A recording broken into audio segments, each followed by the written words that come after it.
Então, vou para outra parte aqui, aliás, para o capítulo que ficou designado para mim.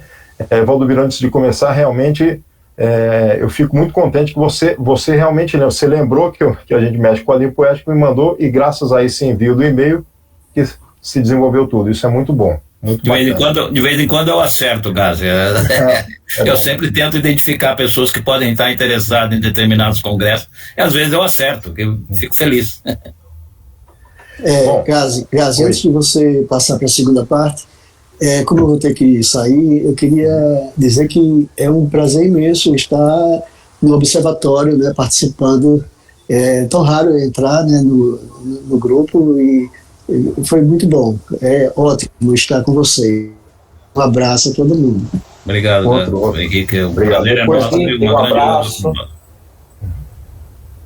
O Henrique não vai poder, mas depois ele pode assistir também, vai estar gravado. Então, vamos para o capítulo que foi designado, que é o Underground and Alternative Comics, do Roy T. Cook, que é do livro The Routledge Companion to Comics. Eu não sei o que é Routledge, eu esqueci de ver isso, mas não tem problema. Mas, enfim. É o nome da editora, Gazi. Estou falando o nome da editora em vez do nome do livro, né? Piorou. O nome da editora, Routledge. É uma série que tem Routledge Companion. E aí é um livro de quadrinhos. Entendi, agora entendi melhor, ok. Histórias em quadrinhos underground e alternativa, né? Então, vamos lá.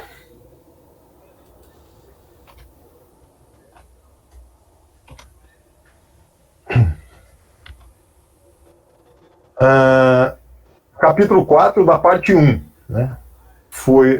E aí está o nome do livro de novo. As raízes do underground. E aí eu coloquei aqui uma imagem que tem a ver com o início do texto, só que antes disso, eu fui procurar a palavra underground, porque a gente usa muito isso até no termo dos alternativos, né? Underground. E que nós temos, às vezes, a fala de Udgrude, né? Que é uma tradução que existe, né?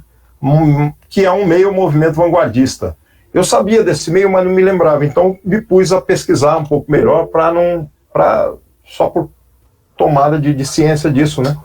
Então, o Gazi, foi o Glauber Rocha que criou esse termo de grude para o cinema brasileiro independente no final dos anos 60. Tá. Não, eu não sabia, porque onde eu pesquisei, que é de dois textos aqui, um é até de um trabalho de dissertação, eu acho, esse aqui, está dizendo que tem a ver com a música dos anos 60 do Sudeste, que veio para o Sul, né? Aliás, para o Centro-Oeste, né? Aliás, para o Sudeste. Né? Então tem essa outra informação que você me deu aí. Aqui está assim, ó. Nos anos 70, diversos artistas também do Nordeste surgiram com viés que misturavam sua música regional com as inovações do pop internacional, como a guitarra e pedais de distorção. O nome desse cenário foi chamado de Udgrude, movimento contracultural que abrasileirou o termo underground. E aí fizeram parte, aí ele coloca Zé Ramalho, Alceu Valença, Geraldo Azevedo, etc. Agora, o cinema eu não sabia. Talvez uma conjunção dos dois, né? Tem um texto do Glauber Rocha, que saiu numa coletânea de vários textos dele, num livro, e também na revista Arte em Revista. Então, mais um adicional. Na mesma época. Uhum. Na mesma época, sim. Bom, mas foi mais a curiosidade, porque eu mantive a tradução como underground. Não, quer dizer, não mantive a tradução, mantive underground mesmo, né? Eu fiz uma sinopse para entender melhor o capítulo, né? Então, o autor, que se chama Roy T. Cook, esclarece que as histórias em quadrinhos underground tiveram precursores de 1920 a 1940 com as Bíblias de Tijuana. Depois, a segunda influência mais importante que levou o movimento das HQs underground foi o Comics Code Authority, desde a década de 50 em diante. Terceira influência foi a revista Mad, 1952 em diante, quando as HQs underground tiveram seu auge, ou seja, de 1960 e 70, com muitos autores prolíficos. Por fim, nos anos 70 em diante, a cena underground vai perdendo rumo e o que parecia uma revolução virou um estilo de vida perdendo relevância cultural. Mas as HQs alternativas, em que Art Spiegelman e outros demonstraram liberdade e vibração das HQs de arte em São Francisco, desde a década de 60 e 70, puderam sobreviver ao movimento cultural do qual nasceram. Daí resultaram, então, o que ele chama de New Wave Comics, ou quadrinhos da pequena imprensa. Eu acho que a pequena imprensa talvez ele se refira também eu pensava que podia ser pequenas tiragens, mas eu acho que é pequenas editoras também. Então, Cook desenvolve a questão da HQ alternativa versus a HQ independente, com as editoras menores dos anos 90, dentre as two bigs, que são as duas grandes, que é DC e Marvel, né? A maioria dos EUA dos Estados Unidos e uma editora canadense. E alerta que essas influências merecem mais estudos, apesar de ser um ótimo momento, na época em que ele escreveu o capítulo, para ler HQs underground, alternativas, etc. Essa foi uma sinopse que eu fiz baseada no capítulo inteiro, e agora eu vou mostrar para vocês os subitens que ele fez no capítulo. Ele subdivide assim: as raízes do underground, quadrinhos underground, gênero, sexualidade e raça nos quadrinhos underground, Art Spiegelman, François Moule, Arcade, Raw e Mouse, né? Quadrinhos alternativos, alternativa versus independente, e aí ele faz um texto pequeno com leitura adicional. Então, as raízes do underground, aí capítulo e subitem por subitem, né? Os quadrinhos underground foram moldados por várias influências, embora interconectadas. Os primeiros são os quadrinhos ilícitos, as Bíblias de Tijuana. Populares durante as décadas de 20, 30 e 40, as Bíblias de Tijuana retratavam histórias em quadrinhos e animações populares com personagens, celebridades de cinema e outros indivíduos de alto perfil envolvidos em atos sexuais ou outros, né? E aí tem 3 imagens aqui que eu puxei da internet. Essa primeira da esquerda aqui, página final de uma HQ da Bíblia de Tijuana, né? E a do meio, uma outra que eu puxei. Eu não conheço essas, eu fui puxando o que eu achava, né? Mas assim, lembra muito, obviamente, os nossos catecismos Zéfiro, que eu chego a mencionar aqui, não o autor, claro, ele não conhece, mas eu puxei na internet só para a gente lembrar dos catecismos do Carlos Zéfiro, né? Que lembram até fanzines, mas não eram fanzines, que eram gibizinhos preto e branco vendidos em bancas, né? Que os adolescentes davam jeito de tentar comprar escondidos. Bom, nesse primeiro subitem, ele já começa dizendo que o Art Spiegelman escreve que, embora ninguém tenha falado sobre isso antes, as Bíblias de Tijuana foram as primeiras HQs reais na América a fazer mais do que apenas reimprimir jornais antigos e tiras, antecedendo em 5 ou 10 anos o formato que agora consideramos como histórias em quadrinhos. De qualquer forma, sem as Bíblias de Tijuana, nunca teria havido uma revista Mad, e sem a Mad nunca teria havido o Comics Underground Iconoclasta nos anos 60. Traduzi errado ali, tinha que ter posto Iconoclasta depois. A segunda influência importante que levou ao movimento dos quadrinhos underground foi o Comics Code Authority, em 1954. Então, durante esse início da década de 50, o público americano foi consumido ele chama de Scare Comics, susto dos quadrinhos, eu não soube traduzir melhor, né? Acho que é Scare Comics mesmo. A ideia de que as histórias em quadrinhos, especialmente crimes e quadrinhos de terror, estavam contribuindo para a delinquência juvenil. Publicação de Frederick Vertan, que é Seduction of the Innocent, alimentou ainda mais o fogo, né? E, como resultado, teve uma reunião especial do subcomitê do Congresso acerca de delinquência juvenil, que foi convocado para determinar até que ponto os quadrinhos eram uma ameaça. O documentário Comics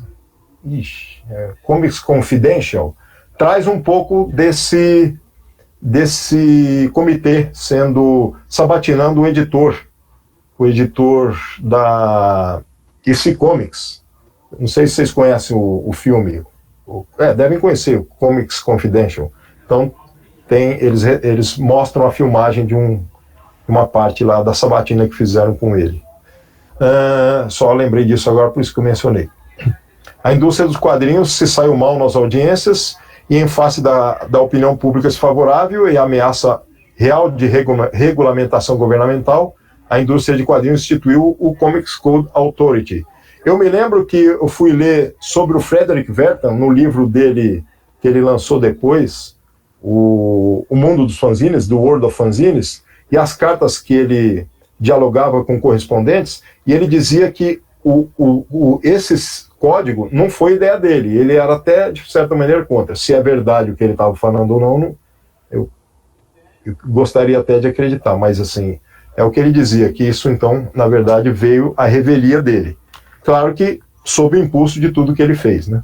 E aí eu coloquei um gibi mensal ali, no lado direito, porque esse gibi mensal, alguns gibis no Brasil vieram com esse código em português, né? Tem um código, tem um selo ali à direita da palavra gibi, em cima do mensal, do L, né? Então, muitos gibis da década de 60, aí o Roberto e o Valdomiro podem me ajudar. Se na década de 50 também, eu não sei. Eu sei que 60 e 70 tinha um selo, né? O Brasil chegou a elaborar um código dos quadrinhos também, está no livro do professor Diamantino da Silva, mas era um código que ele é derivado do código norte-americano, mas ele é muito mais, vamos dizer, mais leve. Mais brando. Né? Mais brando, digamos assim. E algumas editoras puseram esse código, aprovado pelo Código dos Quadrinhos, mas não era tão forte como acontecia nos Estados Unidos. A pressão não era tão forte, né? Acontece que nos Estados Unidos tinha um grupo reunindo editores, críticos e tal, que supervisionava, que não tinha, né? E Gazi, o Wertham, ele foi responsável indiretamente pelo Sim. Comics Code. Indiretamente, sim. Quem criou o Comics Code foram os próprios editores, as próprias editoras, né? Que, para não ser censurados, eles fizeram uma autocensura. Havia um comitê também, só que lá funcionava. Sim, sim. Lá eles os editores tinham que submeter as revistas a esse grupo. É o que o autor aqui fala no finalzinho da frase. A ameaça real de uma regulamentação governamental. Então a indústria de quadrinhos instituiu o Comics Code com medo de que houvesse uma outra regulamentação. Ela mesma fez, né? Fez por conta. E aí já prevendo que se ela fizer isso é melhor, né? Seria um caminho melhor. Terceira grande influência é a revista Mad, fundada por Harvey Kurtzman em 1952, publicado por William Gaines, né, que é o editor da EC Comics. É esse que foi sabatinado, né, que aparece no Confidential Comics. Notório, mas influente nos quadrinhos de terror e crime, foram praticamente proibidos pelo Código de Quadrinhos. A Mad fez a transição das histórias em quadrinhos para o formato de revista em 55, que é maior, né, a fim de evitar o controle. Só mudando o tamanho da revista não tinha o código. É bem interessante, né? Só se aplicava o formato comics.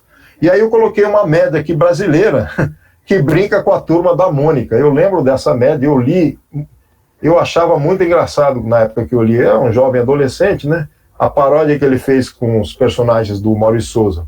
É impressionante como na época tudo bem. Eu acho que se ele fosse fazer hoje a Mad, não sei se a coisa andaria, né? Se o Maurício não interviria, porque hoje o mundo é outro, né?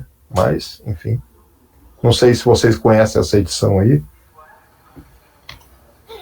Bom, a Mad, né, focou em paródias inteligentes, contou com contribuições de quadrinistas como Jack Davis, Wally Wood, nomes promissores cujos nomes se tornariam associados à revista. Sérgio Aragonés, Mort Drucker, Don Martin, Antônio Proias, que é o Spy versus Spy, né? Ali a imagem de cima é do Antônio Proias, que depois foi substituído por um ou dois autores. Um deles é o que fez o sistema, Peter Cooper, né? Acabou substituindo ele depois. Embora as encarnações atuais da revista sejam brandas, mansas, o aspecto revolucionário da revista, como fonte de ideias autoritárias, e a sátira subversiva durante as décadas de 50 e 60, não deve ser subestimada. E aí tem uma fala do Spiegelman bem interessante.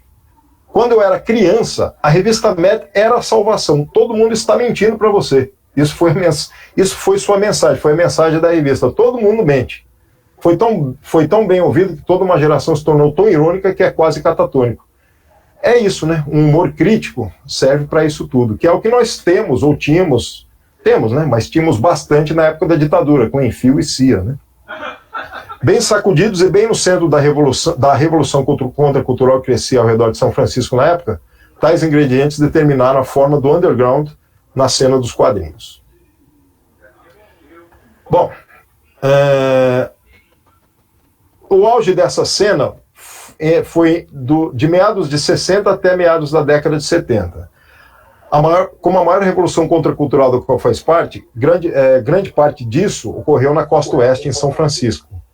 Os quadrinhos underground foram criados onde quer que cartunistas desiludidos com os quadrinhos mainstream queriam fazer.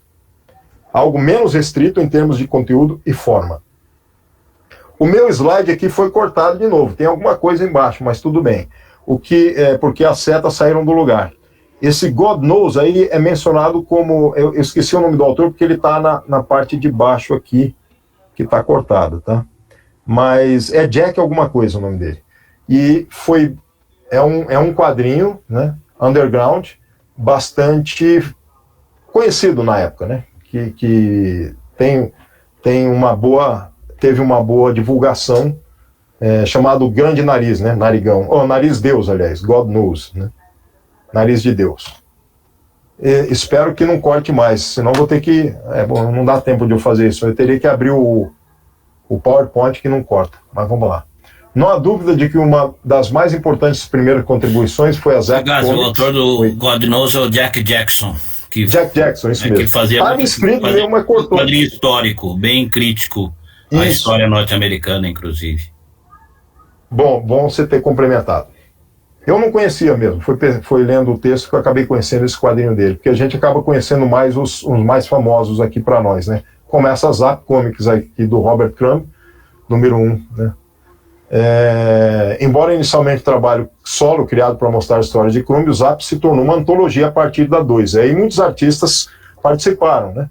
Manuel Spen Rodrigues, Gilbert Shelton, Robert Williams, S. Clay Wilson, esse pessoal todo aí, que foi publicado e tem também publicação no Brasil, sempre teve, né? E dá para achar facilmente em alguns álbuns, editados até mesmo, acho que pela Conde, né? Muitos dos personagens de Crumb mais conhecidos foram introduzidos dentro das páginas do Zap Comics, incluindo a Angel Food e outros, né, como Mr. Natural e vários outros. O sucesso estético e relativo comercial da Zap Comics inspirou outras antologias, alguns liderados por Crumb, né, e deixa eu ver aqui, outras editoras e criadores também começaram a aparecer. E aí tem vários nomes, né, eu puxei alguns na internet, como esse Bizarre Sex, de Dennis Kitchen. Puxei também o Val Baudet, que chegou a ser publicado no Brasil, pouco, mas chegou. É um autor europeu, né, se eu não me engano, francês, né? Posso estar enganado até, não tenho certeza se ele é francês mesmo, não. Agora fiquei meio em dúvida. Mas bastante celebrado na França, né? E você vê que tem um fanzine da Whitson, que é do Hollywood, e que tem a capa dele, com arte dele aqui também. Chegou até a animação desse Val Baudet. Porque é um autor que não acabou morrendo cedo, né? Ele morreu jovem, provavelmente derivado de questões de saúde, droga, etc. Sem surpresa, os quadrinhos underground atraíram polêmica e foram regularmente acusados, por aqueles que não estão no movimento, de glorificar sexualidade promíscua e uso irresponsável de drogas. Os quadrinhos underground atraem um tipo diferente de criticismo, no entanto, um tipo que não costuma ser direcionado à subcultura mais ampla. Ele está se referindo, na verdade, a essa questão da sexualidade, da questão de gênero, de raça. Antes de examinar as críticas e reações ao aparente racismo e sexismo nos quadrinhos underground, vale a pena notar o seguinte: embora a revolução contracultural das décadas de 60 e 70 esteja fortemente ligada ao movimento de direitos civis e de libertação das mulheres, as relações entre esses movimentos sociais e políticos eram mais complicados, fragmentados, do que as representações que a mídia popular traz na nossa memória. Ele está dizendo que há uma complexidade muito maior nesses movimentos, né, quer sejam direitos civis, sociais, políticos. Ele menciona um pouco isso, que tem a ver também com os quadrinhos underground e o criticismo dentro dos quadrinhos underground com relação à misoginia, etc. Então, como resultado da misoginia e racismo nos quadrinhos underground, podem não existir, quer dizer, podem não existir em contraste com atitudes de mente mais aberta do movimento hippie, mas sim refletir tensões dentro da cena cultural mais ampla. Se for esse o caso, a persistência dessas críticas pode ser, pelo menos parcialmente, explicada pelo fato de que, ao contrário das histórias orais com os quadrinhos, o apagamento das evidências do preconceito é mais difícil, pois requer apagamento literal. Eu fiquei imaginando que ele está se referindo ao que os quadrinhos são muito fortes por terem as imagens, né?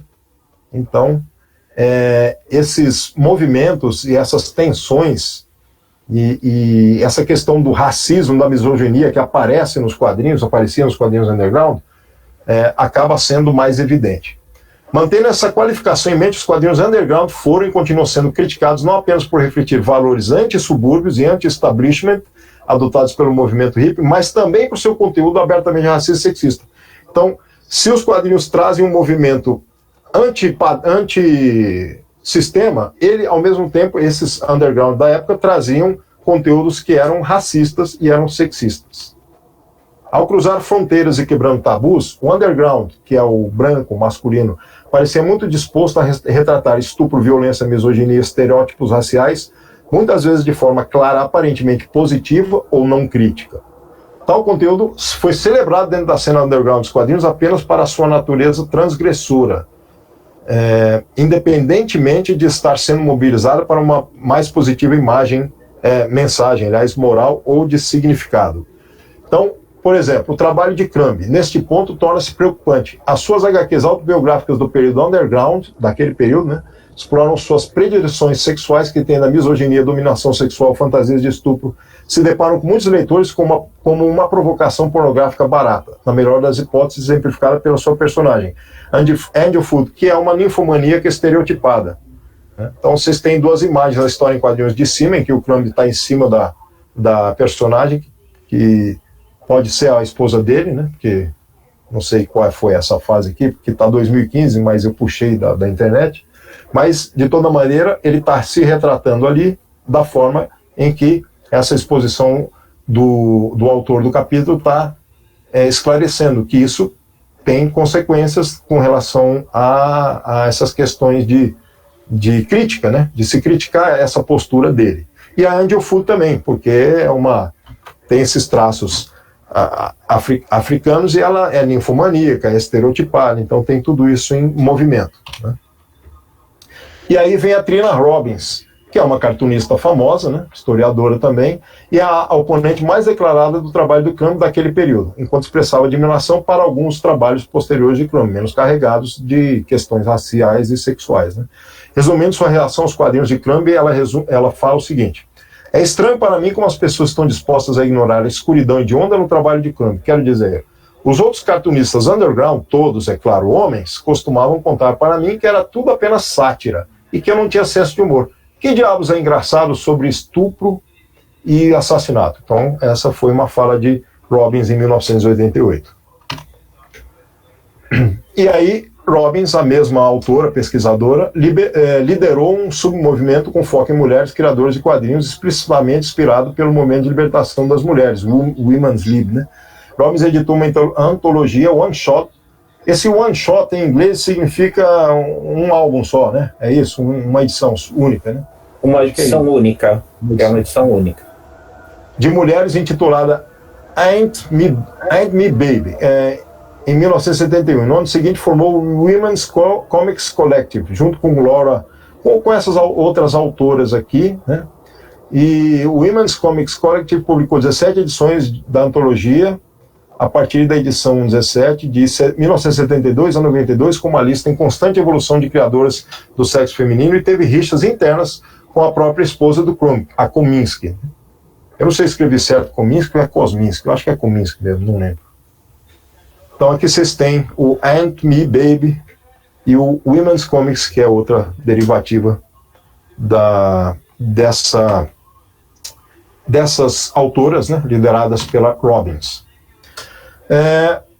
Criadoras notáveis que contribuíram para essas antologias incluem aqui tem outros nomes, e tá a Melinda Gabb. Melinda Gabb, se eu não me engano, é a esposa do Alan Moore, não é isso? Isso mesmo, é isso mesmo. É a esposa do Alan Moore. Do Alan Moore.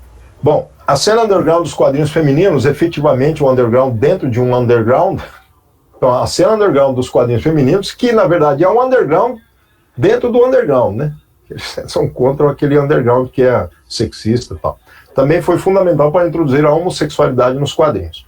Logo depois surgiram antologias com foco em uma gama mais ampla de temas LGBT. O primeiro quadrinho gay é talvez do Gay Heart, que é essa primeira imagem de cima, Gay Heart Throbs, editado por Larry Fuller. E Gay Comics, que é o de baixo, a imagem de baixo, editado por Howard Cruz, foi mais influente e de escopo mais amplo, apresentando o trabalho de Tim Barella, Alison Bechdel, Jennifer Camper e outros. Isso não significa, no entanto, que não havia cartunistas afro-americanos trabalhando dentro da cena underground. Dois criadores em particular se destacam, Larry Fuller e Richard Grass Green, além de co-publicar Gay Heartthrobs em White War Funnies com Ray Horn, Larry Fuller criou Ebon. Então, Ray Horn, Larry Fuller, foi o Larry Fuller que criou Ebon. Agora eu me confundi nessa leitura. Um deles criou, é o Larry Fuller, porque na foto aqui de baixo, a foto grandona, começa com a legenda Larry Fuller à esquerda. Então, o Larry Fuller criou Ebon em 1970, o primeiro quadrinho de super-herói estrelado por um negro super-herói. Eu acho interessante que eu peguei essas imagens da esquerda, eu não conhecia, tem cara de fanzine, inclusive, né? E o de baixo, que é um site de vendas, tem a mesma capa, mas com uma imagem de rosto diferente. E aí eu fiquei em dúvida se foi uma reimpressão, eu não sei. Eu fiquei sem saber, não consegui. Mas enfim, tem aí o primeiro personagem negro. Embora a Marvel já tivesse apresentado o Pantera Negra e o Falcão Negro como personagens coadjuvantes. O primeiro super-herói negro mainstream a estrelar seu próprio título foi Luke Cage em 1972. O entusiasta fã de Jack Kirby, o Green, publicou uma paródia de super-heróis intitulada Super Sioux Comics, que detalhou as aventuras de um veterano do Vietnã que virou super-herói do centro da cidade chamado Sioux Brother American. A comédia satírica de Green injetou humor e autorreflexão no conto de super-heróis, mas também abordou questões de raça e representação dentro do gênero muito antes que tais tópicos foram explorados com qualquer profundidade ou realismo nos quadrinhos convencionais. Esse Super Soul Comics também confesso que eu não conhecia. Art Spiegelman, François Moore, Arcade Raw e Mouse, já é um outro subitem, né? À medida que a contracultura lentamente perdia força no final dos anos 70, a cena underground dos quadrinhos perdeu o rumo, como Art Spiegelman e François colocam. Então, de alguma forma, o que parecia uma revolução simplesmente se transformou em estilo de vida. Quadrinhos underground foram estereotipados como lidando apenas com sexo, drogas e emoções baratas. Minha tradução ali falhou. Eles foram enfiados de volta no armário junto com cachimbos e contas de amor quando as coisas começaram a ficar mais feias. Contos de amor. Está errado ali também. Perda de relevância cultural e significado artístico dos quadrinhos underground durante esse período não foi auxiliado, claro, por uma apropriação mainstream do rótulo underground em obras como... Quer dizer, a própria Marvel criou o Comics Book, querendo dizer que ela é underground. Só que vocês estão vendo a imagem do Comics Book, lá embaixo tem uma camisa sendo vendida. Né? Então, assim, claro que isso não ajudava essa questão, embora eles tenham lançado, pelo que diz aqui, 5 edições, de 74 a 76. Mesmo que tais apropriações comerciais do underground não adotaram o ethos do espírito destruidor de tabus, que é associado à Zap Comics, e outra revista chamada Tits and Clits. Então, o Comics Book apresentou alguns autores como Howard Cruz, Kim Deitch, Dennis Keating, Trina Robbins e, ironicamente, o próprio Spiegelman. Como a contracultura estava morrendo, no entanto, um novo movimento começou a surgir. E Moore e Spiegelman foram absolutamente críticos para a ascensão e desenvolvimento dessa nova cena alternativa. Então, Spiegelman começou a carreira em 1960 como cartunista e aí, no seu envolvimento com o underground, conseguiu um número de cartunistas underground de alto nível, como Griffith, deixa eu ver, e aí cofundaram, ele, o Spiegelman e Griffith, essa Arcade. que é impressa em 75 e 76, impressa em alta qualidade, formato de revista e chegando perto do fim da era dos quadrinhos underground. Arcade foi fundamental na introdução de uma nova geração para uma série de artistas estabelecidos underground, bem como apresentando jovens artistas promissores que não eram cartunistas, como o escritor Charles Bukowski. Spiegelman e Molly se casaram em 77 e no ano seguinte fundaram a Mully, que é a esposa dele, fundou a Raw Books and Graphics. No início, a empresa focava em cartões postais, impressos, itens inovadores de cartunistas, como Bill Griffith e o artista da linha clara holandês Justy Swart. Mully, no entanto, acabou convencendo Spiegelman que estava desiludido com a edição após as frustrações da Arcade para fundar outra antologia. Então aqui eu pus a foto do endereço da Raw Graphics, só que saiu Nigéria aqui, tem algo errado. Ué, agora que eu vi isso. Que estranho, eu tinha entrado lá, deve ter entrado outra aqui, outra livraria que não é aquela. Falhei aí, gente, essa foto de cima aí é fake. Jost Stewart, aí embaixo está certo, é o autor holandês que a gente já conhece, já vimos artes dele. Bom, aqui tem a Raw, que foi fundada pelo Spiegelman. Então ela foi inovadora, né, criada em 80 até 91. Os primeiros 8 números foram impressos em formato preto e branco, enorme e de alta qualidade, até mesmo para uma revista. E incluiu embalagens especiais, cartões colecionáveis, gravações em flexidisc, deliberadamente páginas rasgadas. 3 edições finais, volume 2, foram impressas em um formato de resumo, um formato menor, e incluíam páginas em preto e branco coloridos. Os quadrinhos em Raw incluíam novos trabalhos de veteranos da cena underground e outros cartunistas promissores, incluindo alunos de Spiegelman, na Escola de Artes Visuais de Nova York. Drew Friedman, Kaz e Mark Newgarden, cartunistas internacionais da Argentina, Congo e Japão.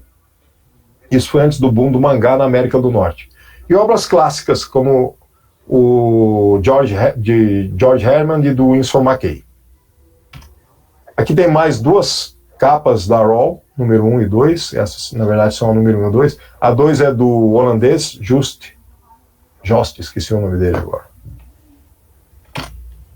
Bom, o interessante da Raw é que grandes partes de uma obra que foi famosa, que é famosa, né, Maus, do Spiegelman, ela foi inicialmente serializada antes de virar o fenômeno que é o livro em quadrinhos Maus, né? Então elas foram serializadas na Raw, né? E, deixa eu ver aqui, ela ganhou um prêmio Pulitzer depois, em 1992, preparando o terreno para uma alternativa e próspera cena dos quadrinhos voltados para adultos, em oposição tanto temática quanto visualmente ao mainstream da indústria de quadrinhos super-heróis. O que ele está narrando aqui, o autor do capítulo, é que todo esse caminho do underground foi levando também uma revolução, entre aspas, de que o leitor e o autor de quadrinhos norte-americano começou a perceber um quadrinho mais maduro, um quadrinho para adultos, né? Que é o que o Eisner estava querendo também na época. Maus, com alguma ajuda anterior de Bink e outros aqui que ele menciona, o Will Eisner também, Contrato com Deus, outros álbuns. Esses álbuns desses autores demonstrou... O Gásio teve um probleminha aí no seu slide, que na realidade é de Bink Brown meets the Holy Virgin Mary. O título que é do Justin Green. Misturou, não? Justin Green é o autor do Bink Brown meets the Holy Virgin Mary. Tá, na hora que eu traduzi lá no Google, na hora de jogar, eu sempre rebato para ver o texto. Eu não devo ter descuidado desse aqui. Obrigado pela correção. Então, na verdade, Justin Green é o autor do Bink Brown meets the Holy Virgin Mary. Então, que, aliás, nós temos no acervo do Observatório. E foi considerada a primeira autobiografia em quadrinhos. Sim. Essa é a primeira autobiografia em quadrinhos norte-americana ou norte-americana? Norte-americana. 1972, né? E o Contrato com Deus, eu não sei, de 78, está aqui. Contrato com Deus e Outras Histórias, de 78. Então, demonstraram que havia um mercado para produtos sofisticados, independentes e obras de quadrinhos voltadas para adultos, com formato de livro, ou seja, as graphic novels. Desde a publicação de Maus, Spiegelman e Mully continuaram a contribuir ao crescimento e diversificação dos quadrinhos como uma forma de arte. Bom, ele aqui está mencionando que foi importante também, é importante lembrar do Bill Griffith, que ajudou a promover essa transição, porque ele foi uma figura importante no underground de São Francisco, na cena de underground de São Francisco, foi cofundador da Arcade, um artista regular para essa Walk Packet, deve ser uma editora, né? Ou uma revista, eu não sei, e aparecendo regularmente também em Raw, em outras revistas, em outros materiais, publicações, aliás. E o Griffith é o único cartunista cujos personagens Zip e The Pinhead fizeram a transição com sucesso da cena underground, uma aparição na antologia real, uma aparição na antologia Real Pulp Comics, de Roger Brand, para algo como ser aceito, aqui essa aceitação dominante eu não traduzi corretamente, não, algo como uma aceitação maior. Então, assim, ele foi aceito e ele faz parte desse auxílio nessa transição do que é underground para o alternativo e para uma aceitação de um público maior, né? Quadrinhos alternativos. Assim, a desaceleração geral da cena da contracultura no final dos anos 70 não trouxe com ela uma diminuição de quadrinhos inspiradores de cartunistas que buscam trabalhar fora da indústria mainstream. Ao contrário, Griffith, Moore, Spiegelman e outros demonstraram habilmente que a liberdade e vibração dos quadrinhos criados em São Francisco e em outros lugares durante as décadas de 60 e 70 poderia sobreviver a um movimento cultural dentro do qual eles nasceram. Ou seja, se refazendo, né? Se remoldando, né? Não do mesmo jeito, mas mantendo um espírito criativo. Como resultado, um próspero quadrinho alternativo, ou um quadrinho de arte, ou quadrinhos independentes, ou como ele chama, New Wave Comics, ele mesmo nomeou isso, o autor aqui do capítulo, né? Ou quadrinhos de pequena tiragem, aí eu não sei se é pequena tiragem ou pequenas editoras, desculpem pela minha tradução, tem hora que eu me embanando, desenvolveu-se. Fornecer uma definição clara e precisa de quadrinhos alternativos, uma que deixe clara a diferença entre os quadrinhos alternativos e a cena underground dos quadrinhos que precederam esses quadrinhos alternativos, e a indústria de quadrinhos mainstream em relação a qual é a alternativa, é impossível. O que é mais útil é observar 4 lições que os cartunistas alternativos absorveram da cena underground dos quadrinhos que os precederam. Primeiro, os quadrinhos underground, demonstraram que era possível produzir livretos de quadrinhos de fora do establishment dominante de publicação de quadrinhos, do padrão, né, do mainstream, que foi prejudicado por seu rígido código de autocensura, uma reacionária cultura editorial e práticas econômicas debilitantes. Então, era possível produzir esses quadrinhos fora desse padrão que havia sido prejudicado por tudo isso, pelo código, pela cultura reacionária editorial e pelas práticas econômicas dificultosas. Segundo lugar, apesar de aderirem ao formato tradicional, os quadrinhos romperam com publicação periódica padrão. Foram produzidos esporadicamente com relativamente poucas séries, grande número de one-offs. One-off eu acredito que é um só, né, também, é uma edição. Em terceiro lugar, o comics introduziu um ethos alternativo que valorizava as produções do cartunista solitário. Eu identifiquei solitário como autoral, porque tá lonely em inglês, eu acho que tá lonely, alone, alguma coisa assim. Sobre o trabalho, introduziu uma possibilidade do cartunista autoral sobre aquele que sempre é colaborativo ou de linha de montagem do padrão da indústria. É isso que ele está dizendo. Esses comics introduziram a autoria dos quadrinhos. Finalmente, muitas das histórias em quadrinhos foram inundadas de ironia, baseadas na apropriação de personagens, estilos, gêneros e tropos populares, ou outrora populares, para radicalmente fins pessoais e às vezes politicamente subversivos. E aí eu coloquei aqui um filme que eu me lembrei, que ele não menciona, que é o Chasing Amy, Procura-se Amy. Esses 2 autores de quadrinhos pagam 2 pessoas para usarem os personagens que eles fazem baseado nessas 2 pessoas. E aí no fim do filme ela fala assim, mas vocês não têm quadrinhos autorais, não? Vocês não fazem os de vocês? Então, quando eu vi esse filme, foi claro que os Estados Unidos estava ainda tateando nessa questão do que é o quadrinho comercial, com personagens, daquele que é o autoral, né? É interessante assistir nesse filme, que é de 1997. Um dos corolários mais notáveis das observações de Hatfield é que, como os quadrinhos underground que os precederam, a maioria dos primeiros quadrinhos alternativos foram publicados por conta própria. Aí lembra muito Fanzinato, né? Isso combina bem com a ênfase do artesanal e da qualidade e a estética do do-it-yourself, faça você mesmo, inerente ao cenário fluorescente, mas também se mostrou necessário, pois era difícil conseguir grandes editores interessados em quadrinhos que não se encaixem em categorias estabelecidas bem-sucedidas, por exemplo, super-heróis. Muito parecido com o mercado brasileiro das décadas de 80 e 90, embora hoje em dia seja um outro mercado no mundo e aqui também. Alguns dos primeiros autoeditores incluem Kevin Eastman, os editores Kevin Eastman e Peter Laird, que criaram a Mirage Studios em 83 para distribuir as personagens que eles criaram, Teenage Mutant, Tartarugas Ninja, né? Outros que eles mencionam é Wendy e Richard Pini, que criou a Warp Graphics para distribuir ElfQuest, Dave Sim, que criou a Aardvark Varnhagen Incorporated em 72 para distribuir Cerebus de Aardvark, e Jeff Smith, que criou a Cartoon Books para distribuir Bone. Eu coloquei mais dois aqui. A Andy e o Andy Pini, né, que criaram o ElfQuest. Eu não pus a imagem do ElfQuest, mas eu conheço. Acabei esquecendo. Cerebus esqueci o nome dele. Dave Smith. Dave Sim.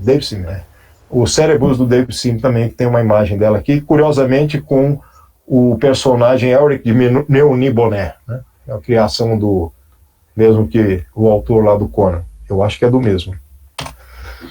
À medida que a cena dos quadrinhos alternativos crescia, no entanto, vários editores começaram a se especializar nesse novo tipo de HQs, de histórias em quadrinhos. Algumas das empresas anglófonas mais notáveis incluem essa Conundrum Press, é anglófona, mas é de Montreal, né? Drown & Quarterly, que é do Canadá, né? Drown & Quarterly, Montreal também, Fantagraphics da Seattle, em Seattle, aliás, nos Estados Unidos, First Second, Nova York, Top Shelf em Marietta, aí o GA eu não sei o que é.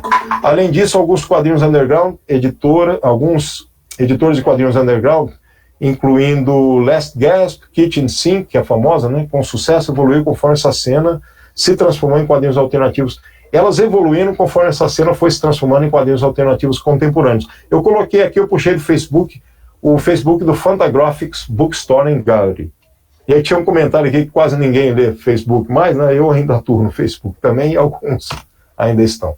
Vários editores nas culturas não anglófonas também surgiram para distribuir quadrinhos, como a L'Association, que é a francesa. Então, lá, contrastando com o formato de álbum dominante e de aventura, de publicação de quadrinhos franceses, eles criaram os quadrinhos como se fossem aquelas edições autorais mesmo, né? Capa cartonada, menores, ou, enfim, quadrinhos de autor, quadrinhos fora do padrão francês também, que tem álbuns, grandes capaduras, etc.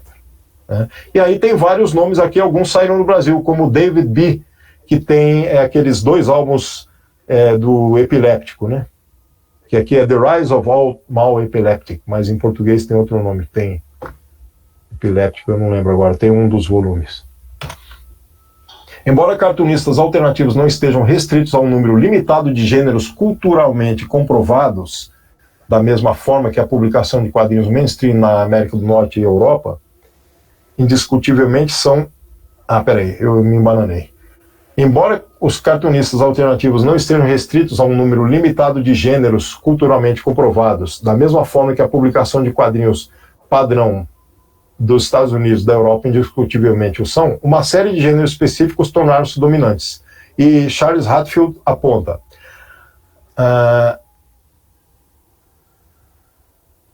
Os quadrinhos alternativos, além disso, ampliaram o repertório temático das HQs, incitando a exploração de gêneros até então negligenciados, como autobiografia, reportagem e ficção histórica. A autobiografia em especial tem sido central para os quadrinhos alternativos, seja em histórias picarescas de cães desgrenhados ou em desconcertantes, às vezes angustiantes, franco desenraizamento da psique humana.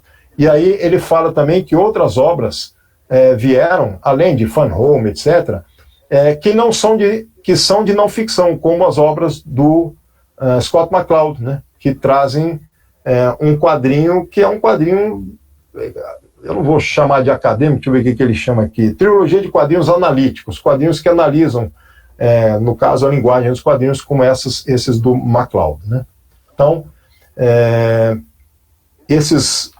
essas graphic novels desempenharam um papel central no desenvolvimento dos estudos de quadrinhos, né. Curiosamente, muitos dos quadrinhos alternativos fictícios mais notáveis, incluindo It's a Good Life If You Don't Weaken the Seat, que eu não conheço, e outros aqui que ele menciona, e o famoso Jimmy Corrigan, de Chris Ware, o garoto mais perto da Terra, são quase autobiográficos, ou aí ele chama de false biográfico. E eu pus falso ou fake, que ele quer dizer que é quase autobiográfico, mas não é autobiográfico, é meio falso. Tem uma falseação ali, um fake autobiográfico. Tecendo aspectos da própria personalidade e vida do autor cartunista. Pode falar, Roberto. Alguns desses álbuns saíram no Brasil. O Seth, que é um cartunista canadense, ele faz falsas biografias. Ele coloca pessoas como se elas existissem de verdade, coloca até foto e tal, e faz a história como se fosse a biografia dessas pessoas que não existem. Tem um deles que ele fez, que seria um apresentador de um programa de TV no Canadá dos anos 60, tem foto, não sei o que lá, mas ele não existe. Não, interessante, eu não sabia disso. Estava pensando que ele estava se referindo a que havia a biografia dele, mas ele falseava algumas coisas, mas não que esse outro autor, por exemplo, criasse personagens que não existem. Não conhecia, não. Qual que é o autor? Tem aqui? É o Seth, né? Esse It's a Good Life If You Don't Weaken the Seat, né? Esse aqui. Tem um que já saiu do Brasil chamado Wimbledon. Wimbledon Green, que seria o maior colecionador de quadrinhos do mundo. Bom, eu vou perguntar para você, pro Valdomiro, se eu continuo ou não. São 10:08, tem ainda alguns slides, como vocês podem ver. Está quase no fim, mas, enfim, tem 53, está no 45. Não sei. Eu também continuo, mas está de boa. Eu acho que é melhor terminar essa... Tá. Então termina. Uma controvérsia em particular envolve o cartunista Dave Sim, porque aí o Dave Sim, que criou o Cerebus, originalmente era uma paródia do Robert E. Howard, o Robert E. Howard do Conan, né? Épicos de espada e feitiçaria. Com o passar do tempo, seus quadrinhos se concentraram cada vez mais nas visões pessoais de Sim, que é o autor, cada vez mais politicamente conservadores, virulentamente antifeministas, decididamente indesejável resquício da cena underground dos quadrinhos, daquela cena que eles faziam as críticas, mas não percebiam que estavam sendo, enfim, segregacionistas, né, também, e atacando os outros, né. Não obstante, a cena dos quadrinhos alternativos desenvolveu uma genuína e impressionante diversidade de artistas, né, vozes e temas e técnicas, incluindo obras de cartunistas negros. Eu quis mencionar o Kyle Baker porque eu me lembrei, esse Nat Turner eu não li, mas eu me lembrei da série do Sombra, do Shadow, que ele fez, que saiu pela editora Abril, formatinho, não sei se vocês lembram, década de 90 para 2000, né? E um trabalho, uma arte muito, muito interessante, que é meio caricatural, mas muito criativa, né? Que é esse que eu pus a imagem de baixo aqui. A imagem de baixo não pertence ao álbum de cima, mas sim do Shadow, da Sombra, que foi escrita desenhada, né, pelo Kyle Baker. E aí outros cartunistas asiáticos americanos, e aí ele menciona alguns aqui, a maioria eu confesso que eu não conheço, provavelmente o Roberto Eliso vai conhecer, mas tudo bem. Então todos esses aqui, cartunistas LGBT, incluindo outros aqui, então ele está mencionando que essa cena de quadrinhos desenvolveu uma vertente muito grande de autores. Fazendo um paralelo com o Brasil, nós temos agora autores bastante também com esse desenvolvimento do que tem sido os quadrinhos dos anos 2000 para cá, enfim. Eu não conheço nenhum deles, eles acho que não foram publicados aqui. Tá. Não, achei que até que algum outro pudesse ter sido, mas sei lá. Mas nem o do Kyle Baker. Eu queria dizer que o nosso acervo de quadrinhos tem grande parte desses autores aí. Ué, isso é bom. O acervo fica lá na sua sala da USP, não? Não, no momento está encaixotado, mas um dia a gente vai conseguir colocar em funcionamento. Mas ele está lá, mas quase que disponível. Está indisponível, está encaixotado. Bom, está quase no final, hein? Alternativo versus independentes, né? Conforme observado na sessão anterior, a cena dos quadrinhos alternativos também é, às vezes, conhecida como a cena dos quadrinhos independentes. Então, assim, os alternativos são os independentes, devido à natureza independente da publicação dentro da economia alternativa de quadrinhos. Ou seja, esses quadrinhos são tipicamente autopublicados ou publicados com uma das pequenas editoras especializadas discutidas anteriormente. Pelo que eu entendi, ele está falando que algumas editoras pequenas, né, fazem... essas publicações de editoras pequenas seriam independentes também, porque elas publicam menos, elas têm menos dinheiro. Né? O termo independente tem um segundo significado relacionado, no entanto, referindo-se a um grupo de editores que apareceu no final dos anos 80 e início dos anos 90, que manteve esse termo tropos, eu não consegui elucidar. Eu até tentei. Que manteve... pode significar figura de linguagem ou lugar. Tropos pode ser lugar. Bom, que manteve os localizações, os locais, né? Manteve ali nas posições a aventura. Talvez fosse interessante traduzir como ambiente de aventura e o formato. Ambiente de aventura. O tipo de aventura. Então, assim, no final dos anos 80 e início dos anos 90, esse grupo de editores manteve o ambiente de aventura e o formato de panfleto de editores de super-heróis. Panfleto, acho que eu traduzi errado aqui também. Panfleto, não sei, formato de panfleto de editores. Eu preciso ver, aqui eu falhei. Que é de editores, de revista, Gazi. De revistas, pode ser. Revista em quadrinhos. Ele deve ter usado um termo que ali de super-heróis Marvel e DC. Formato de revistas, de editores de super-heróis Marvel e DC. Mas que também exploraram novos tipos de histórias e novas técnicas de narrativa, não presentes nos quadrinhos produzidos pelas duas grandes, Marvel e DC. Notáveis editores independentes nesse sentido incluem Avatar Press, Crossgen, Dark Horse, Image Comics, Red 5 Comics, essas aí que ele menciona. E aí não há dúvida que esses editores foram inspirados pelo movimento dos quadrinhos alternativos, tanto em termos de cena alternativa, demonstrando a viabilidade comercial da publicação fora das duas grandes, e em termos de demonstração de paleta mais ampla de tipos de história e tipos de narrativas, uma diversificação maior. Esses desafiantes, não tem dúvidas, influenciaram as duas grandes, que eles acabaram também influenciando as duas grandes, por sua vez, em termos da maneira como as histórias de super-heróis convencionais são ditas, né, são contadas. Essas influências requerem muito mais estudo do que receberam até agora, mas basta dizer que no momento em que ele escreve, é um ótimo momento para ler quadrinhos underground, alternativo, independente, mainstream, qualquer coisa intermediária. Então, quando ele escreveu, estava ótimo. Eu não sei se está ainda, né? Tem que ver quando ele escreveu esse texto, com a edição do livro também. E aí, leitura adicional, está acabando já. Para uma visão mais detalhada das origens da cena underground dos quadrinhos, ele encoraja o leitor a consultar essas aí: Dennis Kitchen, James Dunkes, Underground Classics, The Transformation of Comics into Comics, é um livro. Aí tem mais informações sobre a cena que podem ser encontradas em A History of Underground. São materiais lá deles, né? Eu não sei se a gente vai ter isso aqui. Talvez o Valdomiro encaixotado lá tenha, não sei. Cobertura adicional da transição do underground para a cena alternativa aparece em Comics e Graphic Novels, A History of Comic Arts. Essa talvez tenha, né? Esses volumes que ele indica, né? E as referências que ele coloca, eu ponho aqui também. E finalizo agradecendo e pedindo para o Valdomiro e para vocês que futuramente, no capítulo 29 da parte 3, tem Comics and Fandom, que fala de fanzines. Se chegarmos até lá, quando vier, eu gostaria de apresentar esse. É isso, agradeço. Desculpem a tradução, eu fiz meio às pressas em algumas coisas, não corrigi totalmente, mas consegui, acho que, explicar o que ele explicou ali. Nós que agradecemos, tá, Gazi? Já está aceito o seu oferecimento para falar sobre fandom, é claro, né? Daqui a uns 3 anos. Dos livros que você falou, esse aqui eu tenho, né? Então, qual que é esse? Deixa eu parar aqui. O primeiro, eu tenho um outro também, esse aqui é o do Dennis Kitchen. Eu tenho aquele... E James Duncan e Dennis Kitchen. Esse eu tenho. Eu tenho outro da história do Underground, do Comics Underground, também tenho, tá aqui. Legal. E tem aquele... E da Rosencrantz também tem uns 2 ou 3.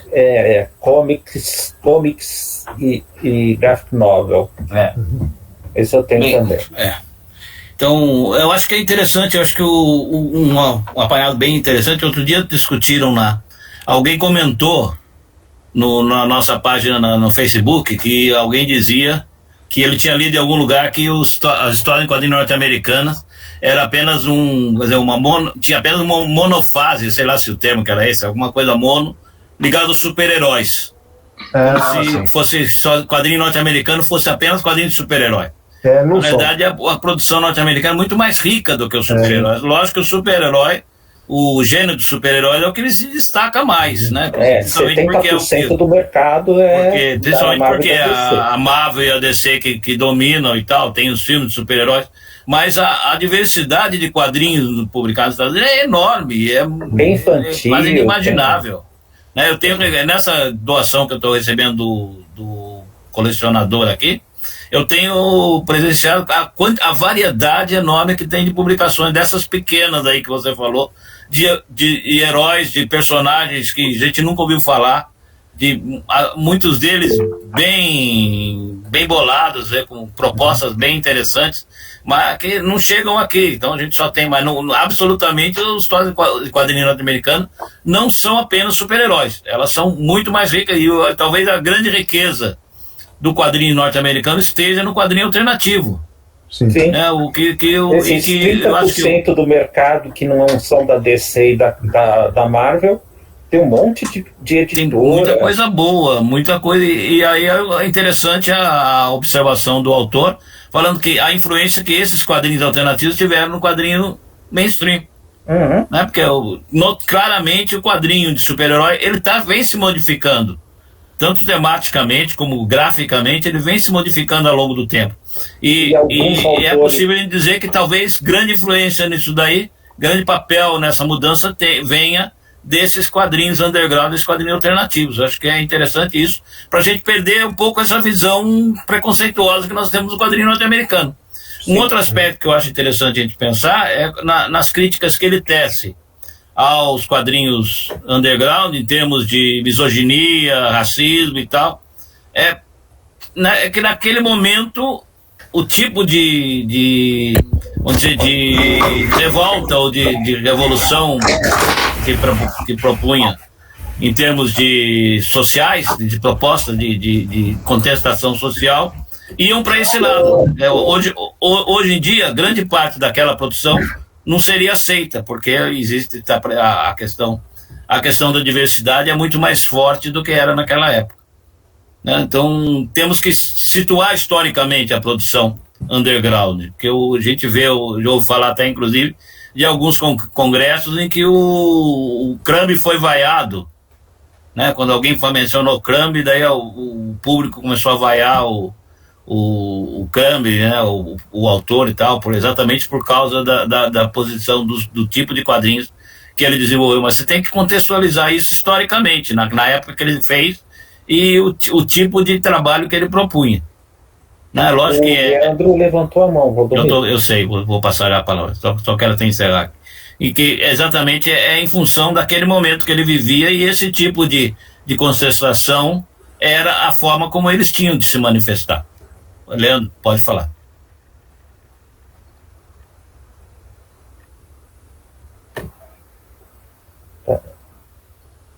Tá sem... Você tá sem som, Leandro. Sem som. Não conseguimos ouvir você, Leandro. Eu só queria acrescentar o que o Valdomiro falou, que muitos artistas underground foram trabalhar para as editoras mainstream e levaram essa experiência para lá. O Ricardo salienta que estão fazendo isso com Monteiro Lobato. O que eu mencionei, estão fazendo com Monteiro Lobato aqui. Boa lembrança, Ricardo. Fale, Leandro, consegue falar? Não. Manda pelo chat. Assim. Mande pelo chat, então, que nós lemos para você. Ele está mostrando. Eu não sei, não consigo. Não dá para ver. Põe mais para cá, isso.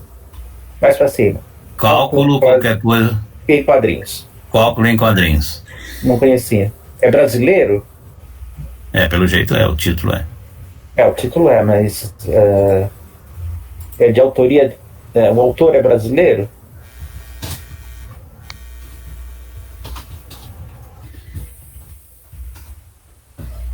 Então, A gente não está te ouvindo, Leandro. Você teria que escrever.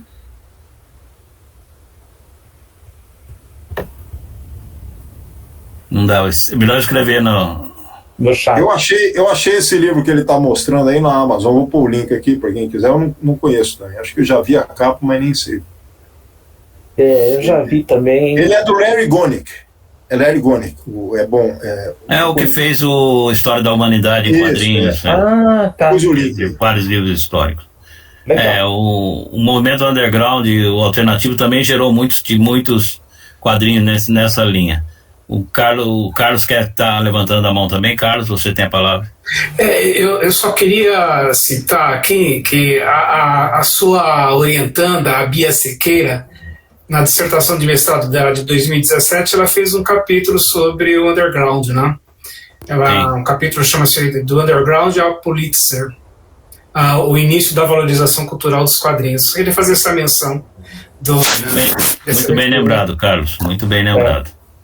Eu até, enquanto o caso estava apresentando, eu queria até me ocorreu que dizer que eu vejo o trabalho do Spiegelman com a mulher dele, a Françoise Mouly, muito mais na linha de quadrinho como arte, quadrinho artístico, e quadrinho de vanguarda, do que próximo do quadrinho underground. Eu vejo muito mais como quadrinho autoral. Né? Ele se afasta do underground. Eu entendo que nesse trabalho, principalmente na Raw, que ele faz na Raw, né, ele está muito mais próximo do quadrinho como arte do que do quadrinho como contestação em termos do quadrinho underground. É a minha visão.